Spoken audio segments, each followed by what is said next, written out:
Какво е по-важно, резултатът или усилието, което влагаме? Винаги усилието. Трябва ли да поемаме рискове или да играем на сигурно? По-скоро сигурно да играем. Може ли едно грешно решение да ни научи на нещо ценно? Може, разбира се.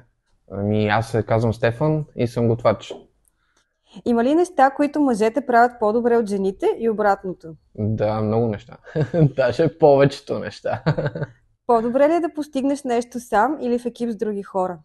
С екип. По-важно ли е да се наслаждаваме на пътя към успеха, отколкото на самия успех?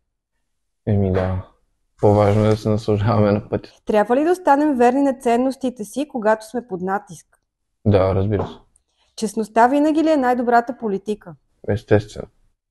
Трябва ли винаги да търсим смисъл във всичко, което правим? Много ясно, иначе няма смисъл. Чао, чао.